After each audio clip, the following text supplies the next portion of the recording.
Kollappally SNDP ശാഖ ഗുരുദേവ ക്ഷേത്രത്തിലെ 18ാമത് പ്രതിഷ്ഠാ മഹോത്സവം ഭക്തനിർഭരമായ ചടങ്ങുകളോടെ നടന്നു. തന്ത്രി സനത് കുമാർ പുത്തൻമ്യാലിൽ, മേൽശാന്തി രാജേഷ് മാധ്യത്തെ എന്നിവരുടെ കാർമ്മികത്തിലാണ് ഉത്സവാഘോഷ ചടങ്ങുകൾ നടന്നത്. വെള്ളിയാഴ്ച രാവിലെ അഷ്ടദേവി മഹാഗണപതി ഹോമം, ഉഷപൂജ, കലശം, സർവേശ്വര പൂജ എന്നിവ നടന്നു. തന്ത്രി സനത് കുമാർ അനുഗ്രഹ പ്രഭാഷണം നടത്തി. ഗുരുദേവ ഭാഗവത പാരായണം, മഹാഗുരുപൂജ, പ്രസാദംപൂട്ട് എന്നിവയും നടന്നു.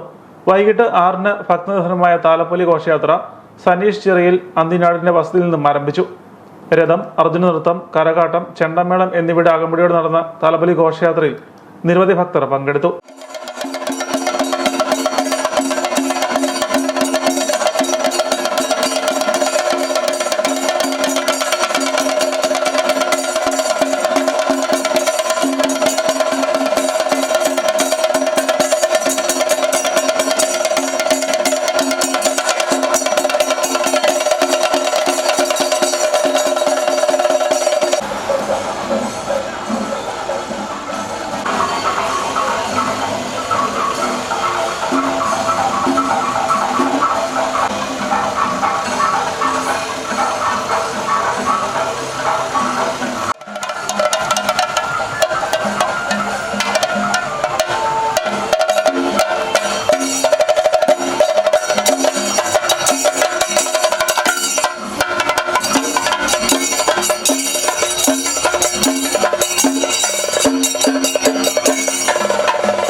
ഘോഷയാത്ര ഗുരുമന്ദിരത്തിൽ എത്തിച്ചേർന്നതിന് ശേഷം താലപ്പൊലി അഭിഷേകം, ദൈവാരാധന, പ്രസാദ വിതരണം എന്നിവയും നടന്നു.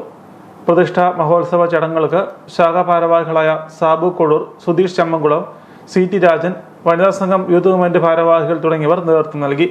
താലപ്പൊലി ഘോഷയാത്രയ്ക്ക് അന്തിനാട് ശ്രീ മഹാദേവ ക്ഷേത്രാങ്കണത്തിൽ സ്വീകരണം നൽകി. ക്ഷേത്ര ഭരണസമിതി പ്രസിഡന്റ് KS പ്രവീൺകുമാർ ഗുരുദേവ വിഗ്രഹത്തിൽ മാല ചാർത്തി സ്വീകരിച്ചു. Secretary PK Madhavan Nair, Devaswom secretary VD Surendran Nair, Satheesan Padinjakkal, Gopalakrishnan Chirakkal, Rajesh P തുടങ്ങിയവർ പങ്കെടുത്തു.